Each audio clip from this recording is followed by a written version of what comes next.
In this experiment, we are going to determine the dielectric constant of a material which is placed between the two parallel plates of a capacitor by the method of charging and discharging of a capacitor. Here is the circuit diagram and the associated tabular column and the model graph. We are going to first charge the capacitor and note down the capacitor charge for every 5-second interval, and then we have to discharge it and do the same. Here is the associated experimental setup. It contains the circuit diagram here and the components above. So we have to include these components in this circuit diagram.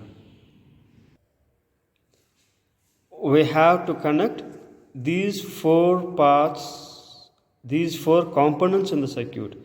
Number one is the supply, the regulated power supply with a constant 5 volt.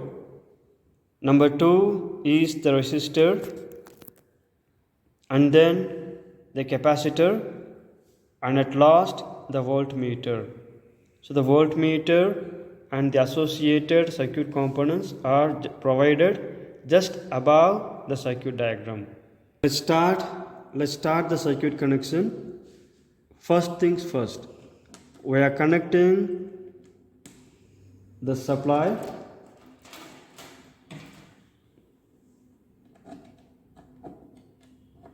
so the 5 volt DC regulated power supply is connected to the circuit part. And now component number 2, the resistor we are connecting. So these two wires are going to connect a resistor of 100 kilo ohm. So which resistor is marked here? We have 3 resistors available, but we are going to use the first one of the resistor and the first one of the capacitor, which is already marked in the circuit.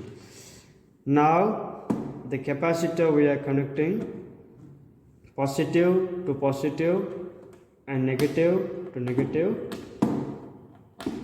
and then we are connecting the voltmeter. Positive is connected to the positive and the negative is connected to negative.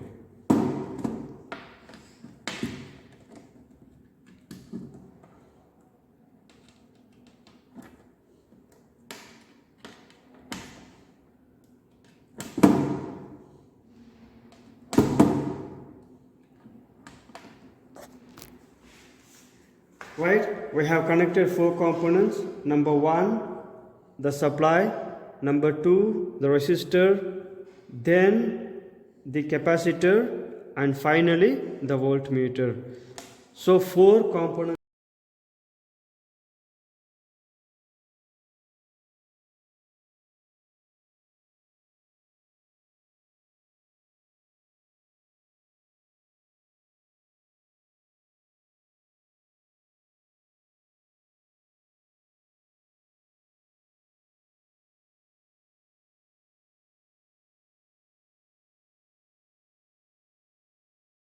Components are connected, and now we are going. This is the charging discharging switch, represented as S1 and marked as C1, I mean C and D. So this is charging discharging. If this is kept in charging, the capacitor will charge,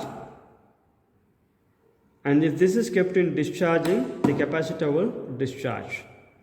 And here this is the key to reset the clock, and this is the key to halt and start. Initially it should be in charging mode and it should be in halt mode, and then you reset. So this reset resets the capacitor, it resets the clock, but still we have some voltage stored in the capacitor, and that has to be discharged.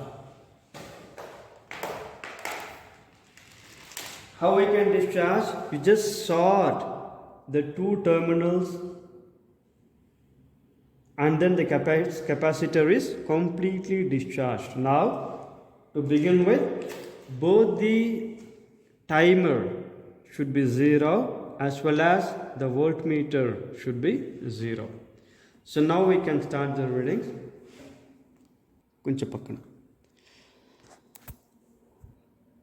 So we have to vary the current.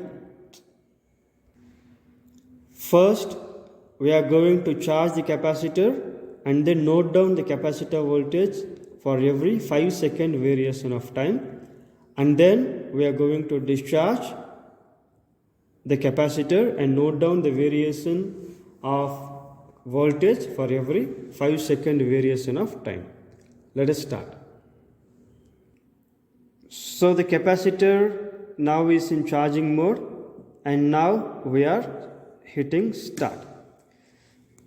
Initially, while the time is 0, the current is 5, it is 1.78.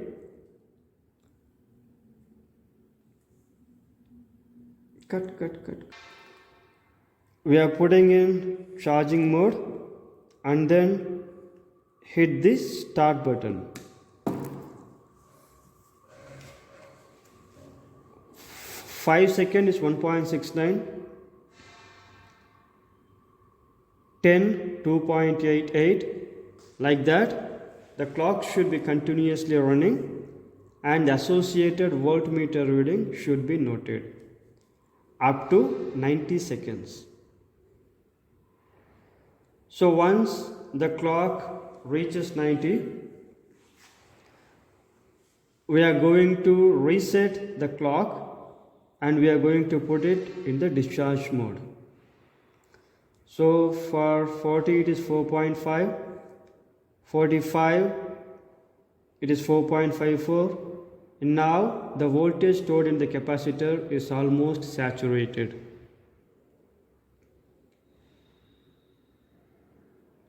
For 60 it's 4.58.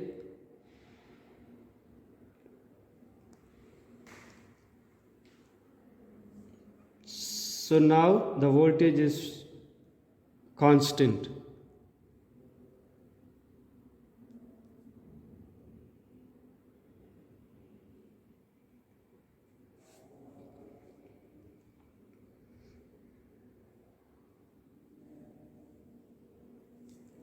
Well, it is supposed to reach 90.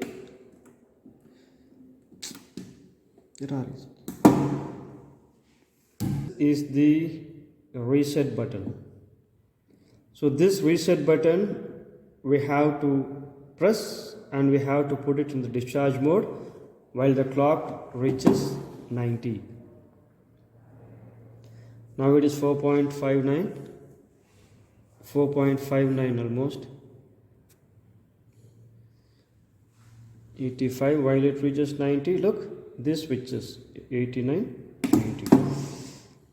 So now the capacitor is in the discharge mode, and for every 5 seconds, for first 5 it is 2.78 and 10 is 1.62, 15 is 1.07.